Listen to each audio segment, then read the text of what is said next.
好，这个川普上任啊，他现在真的是干了3件大事哦。一方面呢是这个对于俄罗斯说要制裁，一方面是对欧洲撂了狠话，然后再来就是想要恢复他在中东这边的影响力哦。首先我们先来看一下这个他对于俄罗斯哦，他不是一直标榜说，他跟普京是好朋友嘛，他就再度呼吁说，普京赶快跟他碰面哦。但是又这个就是好像两面手法，另一个就讲说关税大刀也有可能会砍向俄罗斯哦，你不吃软就吃硬吧。就是现在俄罗斯经济正在衰退哦，他说，我也是替你着想啊，如果你现在这个就结束战争的话，我是帮你一个忙，不然只会让这个战争哦拖的经济越来越糟。你如果不停战，就有关税。那可是现在2024年最新数据哦，俄罗斯跟美国之间的贸易额已经降到只有37亿美元，也是1992年以来的最低纪录了。那现在川普呢这样的喊话，普京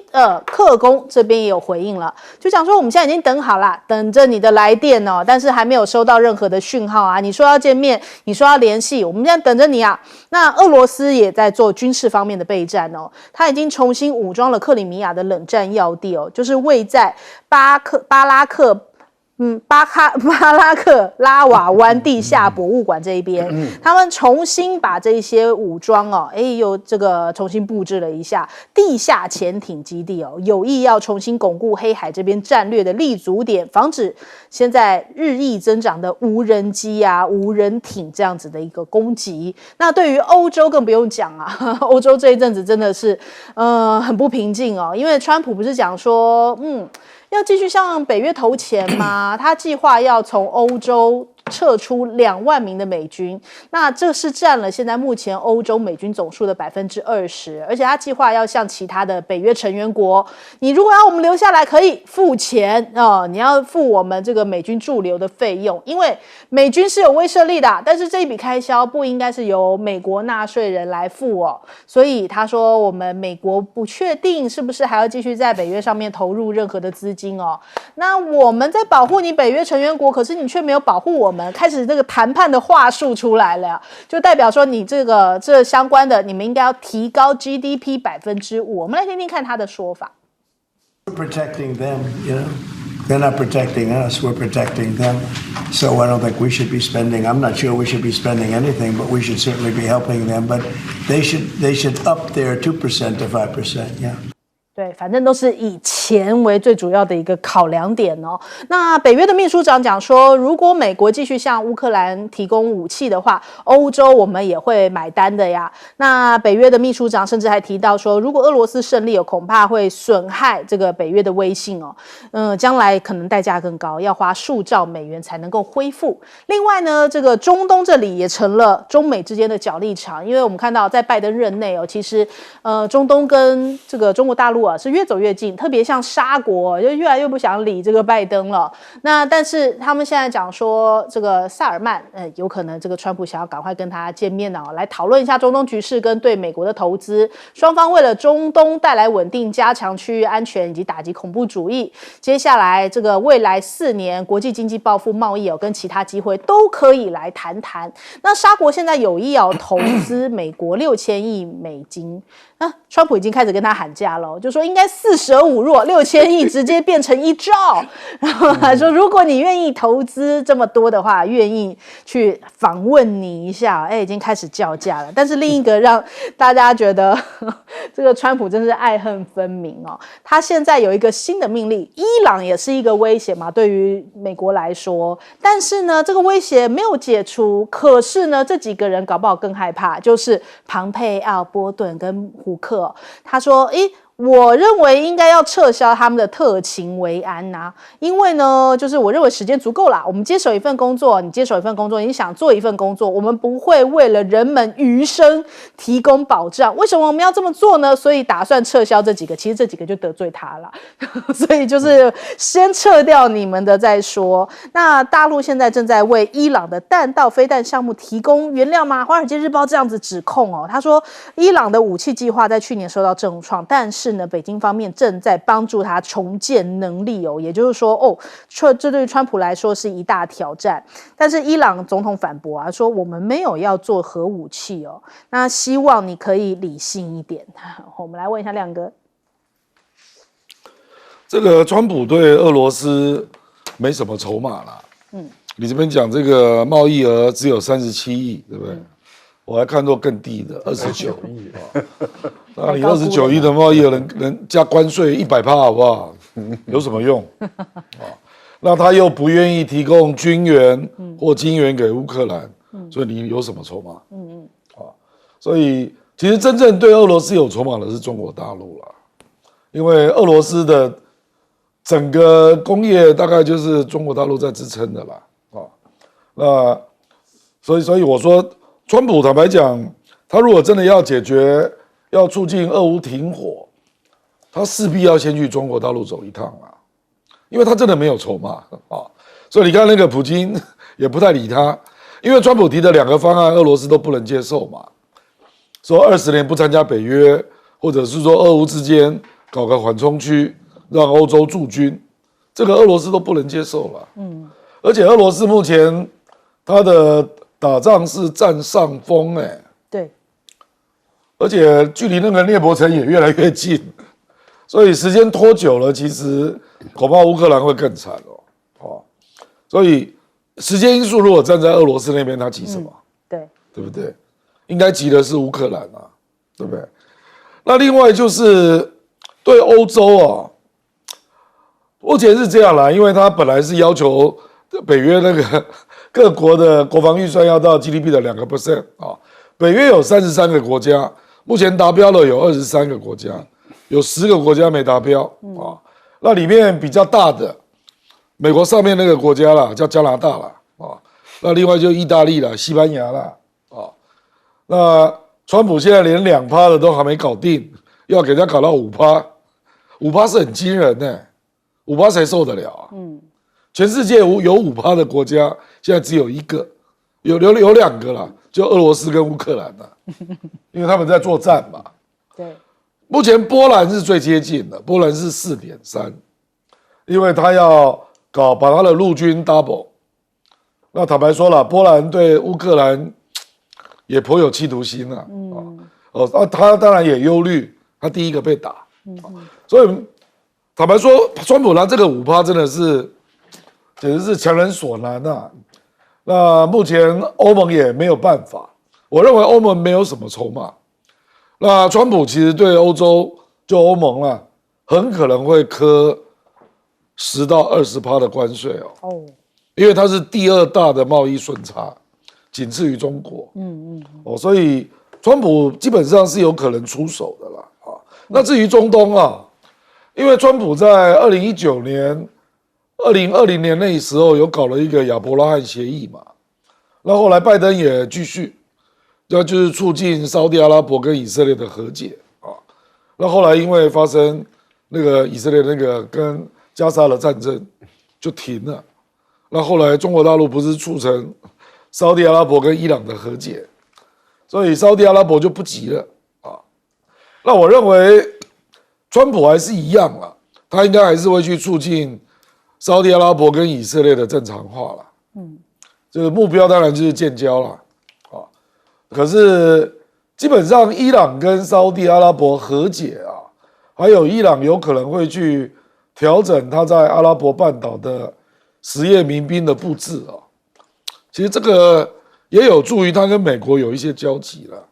我认为伊朗已经没有要再搞革命了啦，他大概知道现实对他其实不是很有利。好，请教赖老师。川普确实没有能力解决俄乌的问题，现在越来越明显了啊！他不管用尽各种办法，他派的特使到现在为止啊，已经不知道好几个礼拜都过去了，他仍然接触不了俄国跟决策有关的这个部门，所以普丁的发言人已经多次的说，他们还没有接触到这个美国派来的特使。那就是代表什么？他到目前为止不得其门而入，这第一个。第二个，俄方已经多次的强调，协议的文本都没看到。换言之，也就是说，特使没见到，那么俄方也没有要打算见，所以他的提出来的协议的文本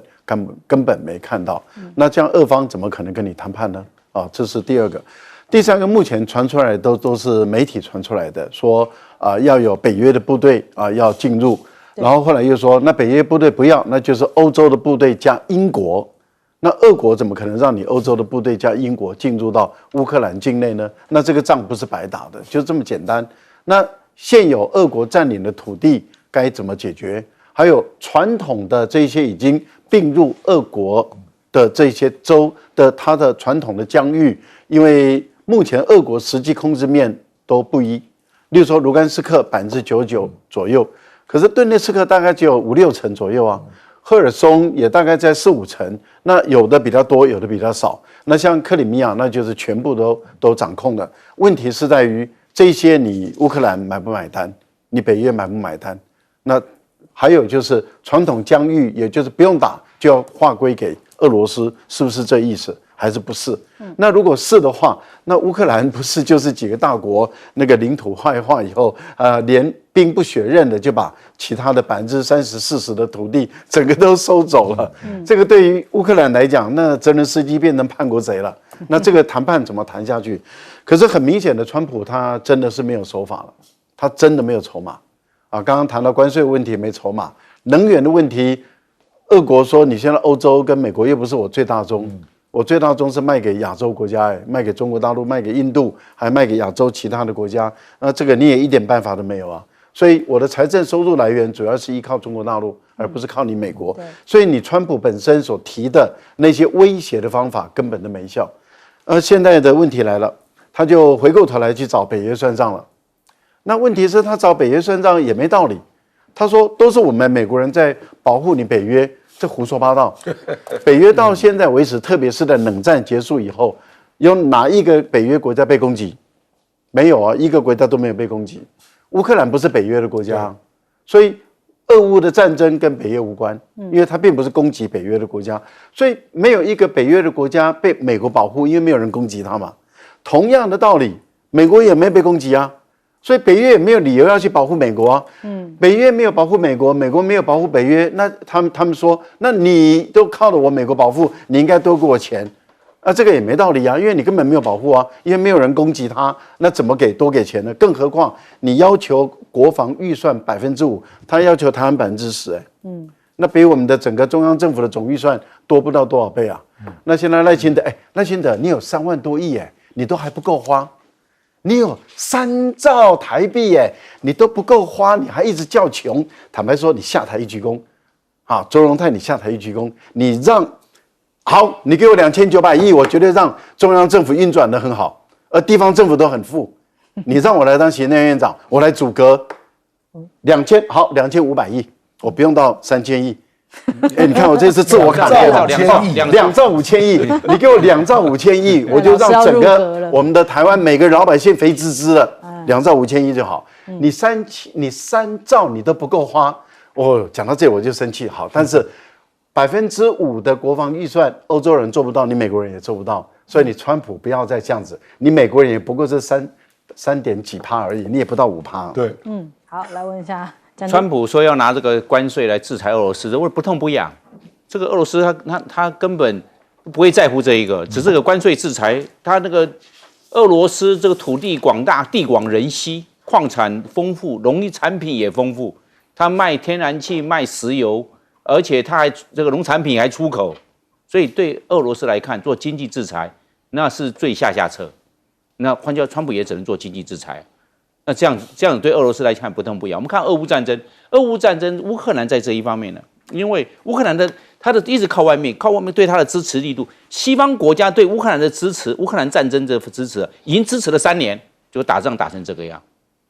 全部北大西洋公约组织的很多武器都提供给乌克兰，乌克兰还是没有办法。那现在乌克兰呢，他现在3个短板呢没有办法克服。第一个，我认为他的征兵年龄已经到17岁了，我认为17岁按照过往来判断呢，只能打3个月，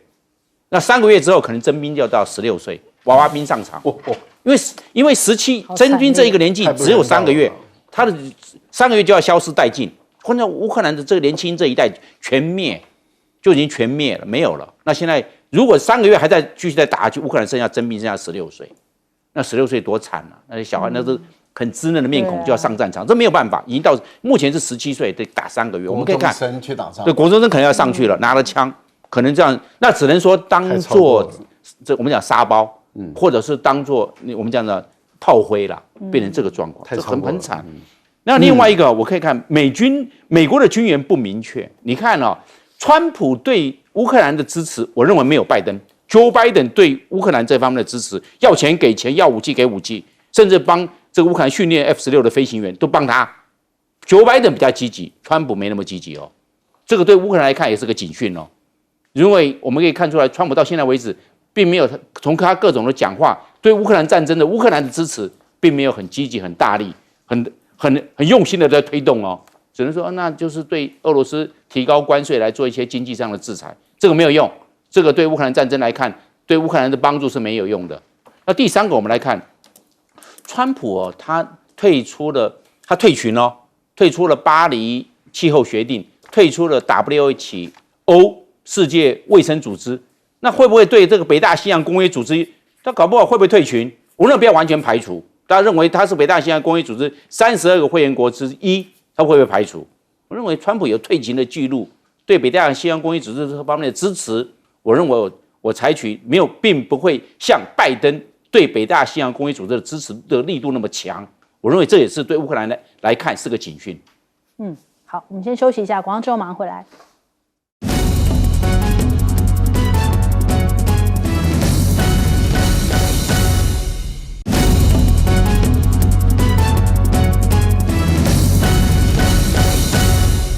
好，川普在世界经济论坛又向全球秀肌肉啊，哇，四处出击，包含了压油价、降利率、关税战，还提到了习近平以及俄罗斯哦。他呼吁 OPEC 要降低油价，然后要求各国的央行你们都得要降息，降油价是可以结束俄乌战争的哦。那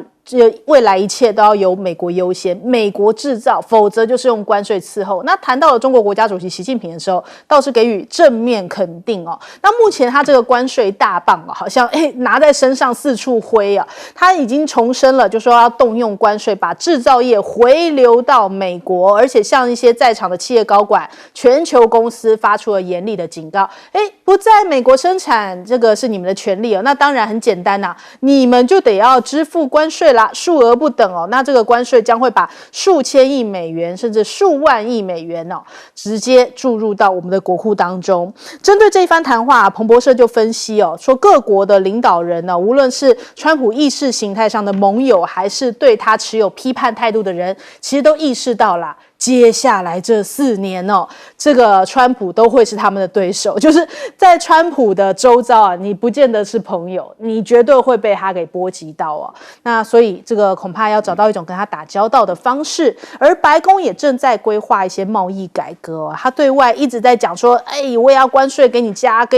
然后现在目前白宫的贸易顾问纳瓦罗就讲说，你可以称之为关税与贸易政策的蓝图哦。那大概会在未来的100天左右，可能不会啦，可能会讲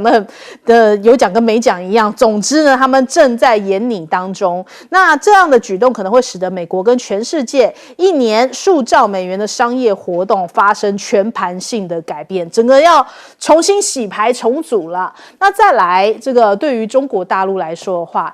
好像是一种黑白脸这个交替来替换的这种感觉嘛，他用的都是一些抗中大将哦。你看这个 CIA 的局长雷克里夫，他来出任，他说，接下来要加强关注中国以及其执政党，就是中国共产党所构成的威胁。那相信美国也能够有对抗俄罗斯的野心啊。他过去就是一个抗中的鹰派大将，因为他之前就有讲说 CIA 必须要关注中共的威胁。那现在目前美国的2党2院表态会跟川普联手来来一起推动取消中国的最惠国待遇。那讲到了对于这个中国大陆要课税你看他这一番话好像很不愿意，但不得不这么做。他说：“哎呀，我宁愿不要用这一招，就是不要对中国苛征关税。我们对中国有一个很大的权利就是关税，但是他们，也就是说中国不想要关税，我宁愿不要用关税但是这是对于中国很大的权利，绕来绕去，最终就是我还是要对你课关税，只是要讲的说，我也不是情愿的，是不得不的，很会这样绕啊绕的讲话。那再来这个 TikTok 的事件，川普提到了，就是回应了反 TikTok 人士，他们讲说中国共产党的这个间谍应用程式那川普就讲说，同样说法也可以套到中国所有的制造产品我们的手机大多数也是中国制造还有众多产品也都是那为什么大家不提这一点呢？ TikTok 有趣之处在于它跟许多年轻人打交道，对于中国政府而言，监视年轻人和小孩看一些疯狂影片有那么重要吗？所以就是好像也讲的挺有道理的，就是这没有必要渲染成这种国安问题嘛。但是美国现在目前冰火二重天加州的野火又失控了，变成了休斯大火，在短短3小时快速蔓延，已经烧毁了1万英亩，相当于40平方公里左右但是呢，你看到另一边南部却罕见的迎来雪地世界极地寒流来袭，所以导致了这样子德州到大西洋沿岸全部都是各州破了降雪的记录。那其实川普之前有讲说要帮助加州的话，加州必须要改变这个水资源的管理方式才愿意提供改变那紧接着就是美国时间就是周5，也就是我们大概是凌晨就是我们周6的这个时间，川普要去加州看一看目前这个山火的情况了。那我们先来问一下亮哥怎么看？我觉得川普既然透过幕僚表示100日内要访中那在这100日内，我不认为他会对中国做大动作了。尤其是被解读为冲突的动作，就3个月的平静，3个月的观察啦。因为他后来又讲说，我只要接到邀请，我就立刻去。所以坦白讲，就是中国大陆也在观察他啦。因为他的幕僚阁员讲话不一定一致嘛，所以人家也在观察你所以因为他太容易跳痛所以人家就要看你是不是一致，不然我浪费时间，又陪你玩了半天，连拜登都这样了，何况是你，对不对？所以我就是觉得中国大陆大概就觉得我不是单纯要见你我是真的愿意来跟你好好讨论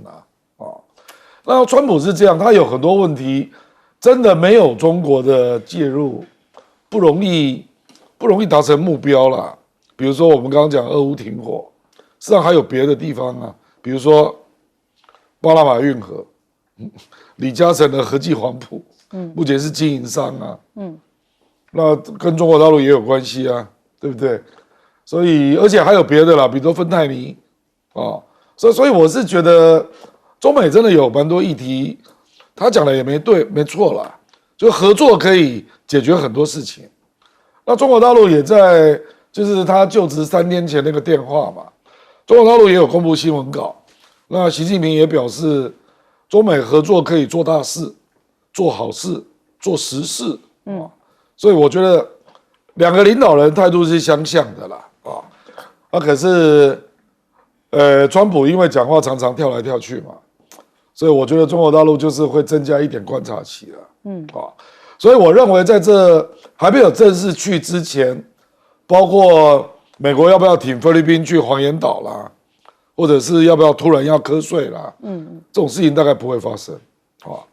那至于这个加州我认为川普已经注定要跟民主党的2个代表州发生激烈的对抗了。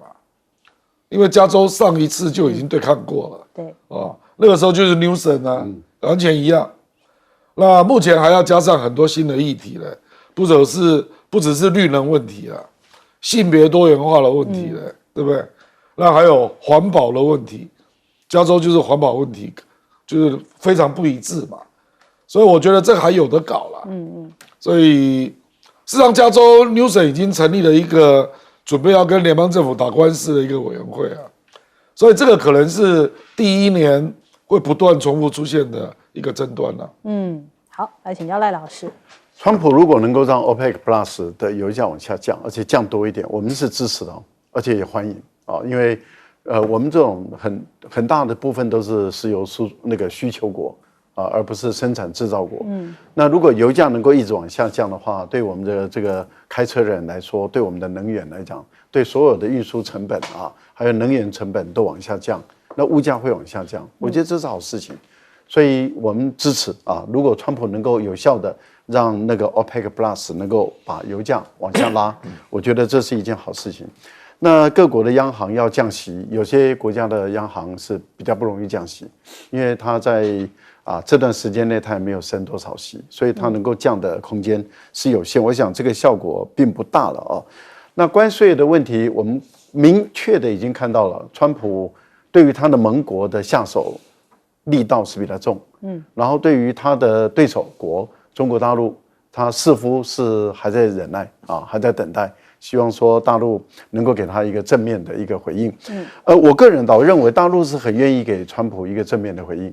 也就是说你要求公平贸易没有问题啊，你要求这个贸易平衡没问题啊。中国大陆本来就不希望成为一个这么庞大的一个顺差国嘛，因为大陆并不是以出口为导向的一个国家，所以它的富裕并不来自于出口，而出口只是是让它富裕的一个组成部分，因为它国内的经济的需求总生产力占它的整个总经济体65%，它的外贸才占30%到35%不到的这样的一个情形，所以美国也不过就是6000多亿，如果能平衡是好事，但问题就这样子，就是大陆卖给美国的商品并没有逼得你美国人来买啊，可是你美国人要我买的商品是你逼着我买的这个不太一样吧？那我中国人要买的商品你不卖，那是你的问题啊。你如果卖了，这个贸易平衡早就解决问题了嘛。我要买的你不卖，然后呢，你要买的我都卖。那现在的情况是，你要我买我不愿意买的东西，这个有点太超过了吧？那你美国你总是平衡公平，就是你卖给我我要买的东西，我敢保证给你买的肥滋滋的给你买的让你开心的不得了，晶片之类的，晶片之类的啦，2奈米啦，3奈米啦，5奈米啦 ，AI 啦，英伟达呀，英伟达在台湾多设个厂平民买平民卖，不过川普不会让英伟达在台湾多设厂应该在美国要美国制造好。可另外一个，你要产业回流到美国去，那你要提供给这些产业，尤其是制造业。你的生产制造的工人，我觉得美国人做不到，川普你做不到，因为你的人大部分都是愿意从事服务业，不愿意从事劳动制造业。你的能源问题你也解决不了，因为你的能源跟中国大陆比起来，你缺太多了。最后你的物流的成本，你的港口现在还用人力来调动，人家都大陆是完全智能化，结果他们的工会定出一个规则。20年、30年不能够智能化，你看没有？这个物流怎么能够赶得上你的进出口呢？川普先解决国内问题再说吧。好，来请教将军。我认为川普总统的他这个关税的政策，这个不是万灵丹，他一定要从产业结构来做调整，因为他产业结构出了问题，人力成本也过高，那造成他的制造成本就增加，那这样子卖出的东西总是贵嘛。你看现在。美国以前的时候，美国车很流行的，你有部美国车好像很拉风，很炫眼的。现在不是了，你或者是买了一个美国的冷气机，感觉到可以去炫耀，现在没有了。美国制造业这方面是萎缩很严重，所以我认为它是科技的成分下降了，其他的都已经起来了。那其他的包含的这些晶片、半导体或者是其他的比较精密的这种产业，或者是这个新能源车，那其他都已经取代美国了。所以美国在这一方面的优势不在了，它靠关税，以提高关税来保护它国内的产业，我认为这不是万灵丹，它要从产业结构来着手。而且川普现在面对的是美国的国债那么高，36万亿美元那么大，它那么沉重，怎么样去解决？而且它的贸易赤字1万亿美元，怎么去解决？那他当然希望到中国大陆，希望中国大陆都买美国的产品。但是问题是中国大陆它现在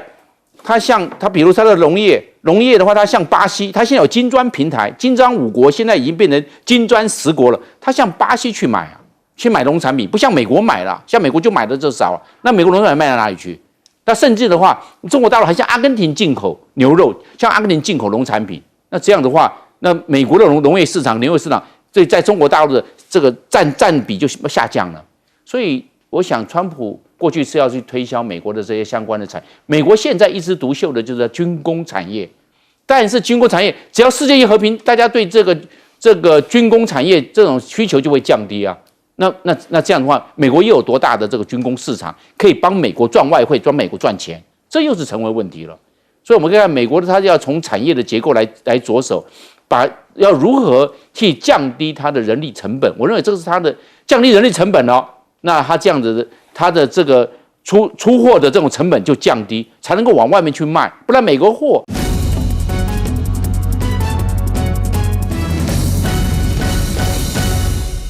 观众朋友们，午安！感谢您准时收看《新闻大白话》，我们马上来欢迎一下这个阶段加入我们讨论来宾，耶鲁政治学博士郭正亮，大家平安。国际事务专家赖岳谦，主持人好，观众朋友大家好。还有前空军副司令张延廷。主持人好，大家好。好，马上来看一下是不是美国的保台是喊假的呢？川普的新内阁现在抛出了弃台论了。他任命的国防部助理副部长呢，提到了即使台湾失守，台湾民众的生活也不会，不对，是美国民众的生活不会受到影响啊。但是呢，这个卢比欧是在四方会谈的时候重申，反对使用武力来改变区域现状，讲的是有点空啊，但是真实的大白话就是美国不会受影响啊，所以他们是不是骨子里面就是对于川普来讲，这个台湾的重要性到底需不需要为台湾出兵，一目了然嘛。所以呢，这个我们看完之后，自己心里要有个底。那再来，美国国务卿就是卢比欧，他接下来的访问计划在1月底2月初进行，要来访问瓜地马拉啊、萨尔瓦多，还有哥斯达黎加、多米尼加。网友在那边讲说，赖清德你赶快呼喊一下啊，邀请美国国务卿来台，证明一下我们现在这个台美关系坚若磐石啊，不然讲了半天都是反对我们这个反对这边用武力改变现况，但是并没有实质的让大家看出来你现在跟这个川普政府的这种友好性嘛。那再来我们看到了美菲的外长通话，讲说中国大陆在南海的行动很危险。这个美国的国务卿卢比欧他昨天是跟菲国的外长提及到说，现在这个中国大陆在南海的一些行动他们重申华府对于菲律宾坚定的支持防卫承诺。那大陆外交部的这个发言人毛宁就讲，美国你不是南海问题的当事方啊，你是无权介入中菲之间的涉海问题的已经给予一些警告啦。那再来大陆的这个军武最近我们真的看到哇，各个层面海陆空你都有看到新的这个装备亮相啊。大陆想先实现了潜射海空无人机，哇，直接可以从海里面这样子发射无人机那所以现在是不是在台海来说的话，它的防卫力攻防力是远远超过美国想象。这是西北工业大学跟中国空气动力研究人员联手已经开发出来，世上首架可以从潜舰就在水底下这样发射，在海空间反复往返就是你可以这样子从海中到空中，然后再从空中完成任务之后回到海中，这样子的一个无人机，哇，这太厉害了，这可以跨2个维度就是海空这样子切换着，所以真的是让大家叹为观止，就现在中国大陆的军事的进步程度那还有中国大陆从去年下半年开始，也不断向这个国外去展示它的一些能力试射东风31AG， 而且呢，习近平也试导了东风26第9次中俄巡航呢，飞出了轰6N， 那可能是要向美国来展示一下，也是在川普上台之前秀一秀，让你看一看我们现在有哪些这个新的装备，可能也是要释放一些讯号那现在目前川普是已经正式上台了嘛？中美关系现在增加许多不确定性。英国媒体说，可以观察这5个面向来判断这个台海的危机、灰色地带、威胁手段，还有台湾的武器取得以及整合的延宕、舆论战，这都是在影响目前台海的这种关键的一个讯号哦。川普第2次在上台，过去呢大家有印象哦，这也是这个被爆料说，川普讲说这个办公桌啊，这个办公桌就相当于是中国大陆，那台湾不过是原子笔上的一个笔尖，但是现在被讲。现在台湾搞不好连笔尖都不是了，连笔尖都算不上了嘛。那他在就职典礼安排和他这个上任首日的情况来看看，他在第2任期有可能台湾的重要性对他来讲，这支笔搞不好已经丢了，就已经连笔尖都找不着了。所以这个中美的关系才是他现在重中之重。另外，美国的军舰的部署全球部署将由欧洲转向印太地区，那可能会对于中国大陆因为对台湾、冲绳、菲律宾这边他们讲说可能会有一些军事上面冲突的可能性所以美国因此在调整它的资源配置。那但是呢，美国换航母的计划一再拖延是不是反映出来美国现在的军力的危机呢？他们1号舰福特在2005年开工，2013年正式下水，2017服役。现在这个舰使用了非常多的新技术，但是存在许多问题需要解决，比方说像是升降机问题啊、电磁弹射问题都有待解决。而且它这个建造是不是赶不上退役退役的这军舰越来越多了。那随着担任这个防空指挥舰的船不断的老化退役，美军现在已经陷入到无船可用的状态当中只能暂时使用这个伯克级的驱逐舰作为这个替代品来等待新的舰艇服役。但是对照一下中国大陆的这个舰艇的打造速度大陆的军工厂每年是3到4艘的攻击型的核潜舰以及1.5到2艘的弹道导弹核潜艇这样的速度在生产。美国的智库讲说，哇，恐怕接下来战略平衡或是全面的逆转就是在眼前了。那这个首先我们来请教一下亮哥怎么看？我觉得美国的新任的内阁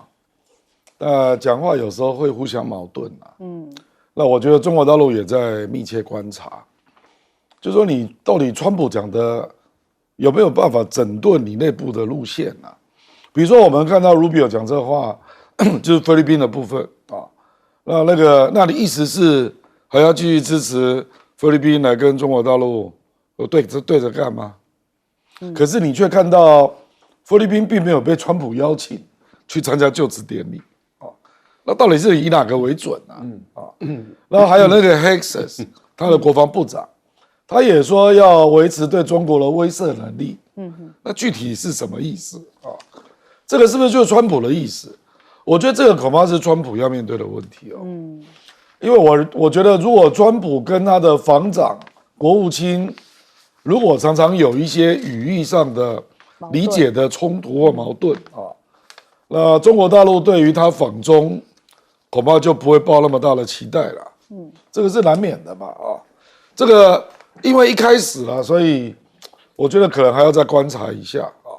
那至于讲到那个 Dahmer 就是那个国防部那个他以前讲过的话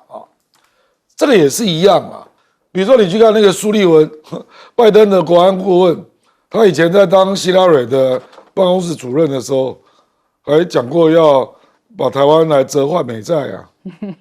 可是他接了国安顾问之后就不讲了所以这个还是要观察啦，就是倒不见得说他以前讲过这个进了内阁他就能够这样坚持不过就是中国大陆大概最近3、4个月来不断的就是不隐藏了啦，不断的把他的军武就一个一个秀出来嘛这个时间其实很长了，那个第6代战机只是其中之一事实上从925他那个就是东风31A机全程试射那时候就开始了然后还有双航母演习然后还有习近平去安徽看东风26啦其实蛮多的啦，还有珠海航展对，出现无人机的架势所以我觉得中国大陆就是我觉得他就是向美国摆明的就是说你千万不要误解了，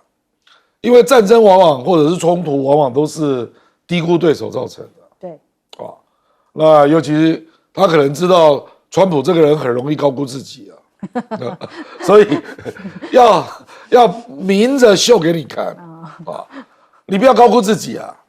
因为高估自己就容易冲突，就不能用隐晦方式啊。对，必须得要大张旗鼓，必须要大张旗鼓。而且，川普因为权力很集中了，所以我觉得中国大陆可能做这些调整，真的就是做给川普看的。因为如果你是美国军方，我相信他们也是长期在 follow 了。可是川普他权力集中啊，那他不一定会跟防长商量啊之类的，而且他这个防长坦白讲也不懂啊，对不对？对于川普来讲，他可能比较相信他媒体看到的东西，新媒体亮相，因为川普这个人，我也很难想象他会去问印太司令啊，他可能自己就做决定了，所以我的感觉啦，就是说，中国大陆为什么这3-4个月来这么就是不长了啦，就是都让自己的肌肉都秀出来吧，就是要让你了解说，第一岛链你的代价是很大的，你最好评估一下啊。那我认为川普应该是看到了，而且川普确实未来有很多事情，我觉得他自己也讲得蛮白的啦。他就职演说有一段话，我觉得我们台湾都漏掉了。他说以前美国都在用参与几场战争来做自我评估嘛。事实上还有2个东西，第一个叫做停止多少战争，那第二个叫做我们不参与哪些战争，我觉得这个蛮有意思的，停止战争就是指俄乌战争，不参与什么战争，很可能就是台海战争，所以我觉得他是意有所指啊，然后他就自我界定为说我是和平制造者，对不对？所以我觉得他应该还是有一个想要缔造和平时代的一个企图啦，除了扩张版图之外，这2个我觉得都有。好，来请教赖老师。卢比奥他是在拜登时期执政4年时期，民主党跟共和党2党都有共识，在国会这个反中的这样的一个整个方向脉络的结晶品。所以他整个上台之后，他也好，或是他的国防部部长，他们的整个走法都还是拜登时代的走法。那所以我们严格的定义来说的话，这个卢比奥也好，或者是这个美国的国防部部长，他们都是属于拜登的部长，不是川普的部长啊。那川普现在的眼中还是只有这个关税的问题。他对欧洲的关税，对中国的关税，那中国的关税里面，他已经不断的强调，他是追求的是公平贸易，所以关税的分量在往下降。但是在欧洲，他把关税的分量往上提升。但是在国家安全这个部分，他集中在这个俄乌的冲突这个部分解决俄乌的战争。可是问题是，当卢比奥他主持了 QUAD， 这是拜登的主张，又给这个菲律宾的外交部长一个承诺，说美菲的军事同盟条约有效，然后他的防长也跟菲律宾的防长都再度的承诺美菲的共同防御有效。中国大陆已经第一时间对于这2位部长的讲话都已经有反应了，也就是说你不是南海的国家，那你不要来参与。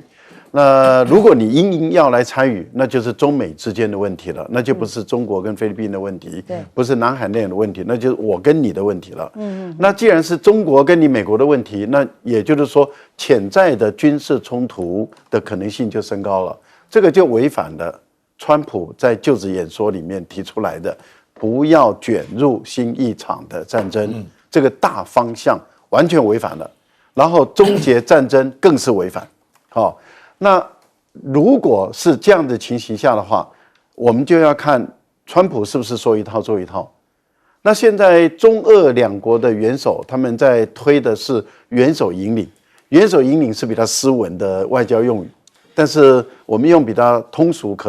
可理解的话，就是说谁说了算，老大说了算。那也就是说2国的元首定案了，拍板定案，下面的就是执行者。川普对这套他是吃的，他也喜欢。那现在的情况就是，那川普会不会在像他第一任的时候被庞贝奥、波顿他们带着走，还是他带着卢比欧、华尔兹他们走？那就要看这个川普本身是不是够不够格当一个大国的领袖了。那如果川普他要证明他是大国的领袖，那势必要改变的就是卢比奥。那也就是说，如果川普的理念态度跟卢比奥、跟传统的拜登他们都不一样的话，那改变的一定就是卢比奥，一定就是这个美国的白宫安全顾问跟国防部部长，对，甚至连他们的情报局局长都一样。如果他们不改，他们就滚蛋；如果他们一改了，那就整个局势就变了。所以我觉得确实，我赞成这个郑亮所提出来的。我觉得再看一阵子，就是让他再走一阵子，看看你川普最后开始面对国家安全问题、区域安全问题的时候，他的态度一旦出来，我讲就会越来越清晰了。好，来请教将军。美国对台湾的战略支持，原则上采取的是限制性的战略它比如有3个征候可以看得出来。第一个，他对台湾的这个军购的交货都向好递延，他没有那么急迫性的给台湾。那这样的战争的现在的作战形态日新月异，推陈出新，非常的快速。等到我们在拿到的时候，这些装备都过时了。我们现在有6000亿台币的这些军购的预算都支出去了，但是美国没有到货。比如说，我们拿 F-16V 来看，在2023年就要交货了，结果2023年没有，2024去年到第4季要交也没有拿到，一直到现在2025，所以一直向后递延。那拿到中共的这些方面的战机这个推陈出新很快，我们在这方面的应变非常的慢，所以美国对台湾的这一方面的军事上的支持是非常限制的。第二个，我们来看美国原则上不邀台湾参加美国在第一岛链跟第二岛链的军演联合利剑的演习，美国的跟日本的联合利剑没有邀请台湾，这个北方对抗演习没有邀请台湾，环太平洋军演也不邀请台湾，都不邀请台湾，所以没有邀请台湾不参加没有关系，邀请台湾作为观摩，有带来一个观摩团或来一个这个演习作业让台湾来这边来参考演习作业也没有，或者连这个对演习的派个观摩团，美国都不邀请，所以就在台湾周边，所以美国对台湾来看是缚手缚脚，并没有放手支持。第三个，最先进的装备不卖给台湾，我们台湾最需要的 F-35，中共那么多逆中战机，台湾一架逆中战机都没有，你看限制性。台湾要的 P-8A 的反潜巡逻机也没有卖给台湾，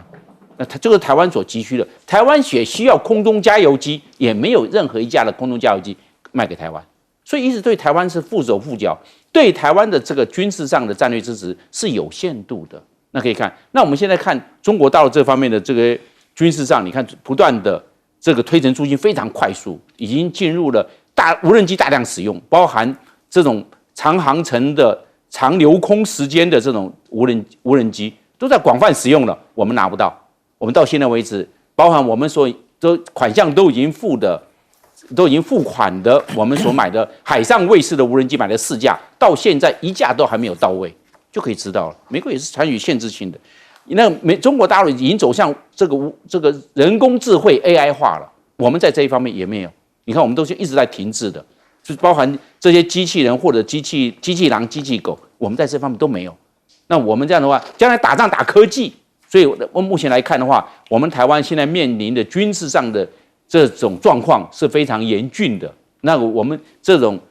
两岸的差距越来越大，我们台湾在这方面不得不有所警醒。好，我们先休息一下，广告之后马上回来。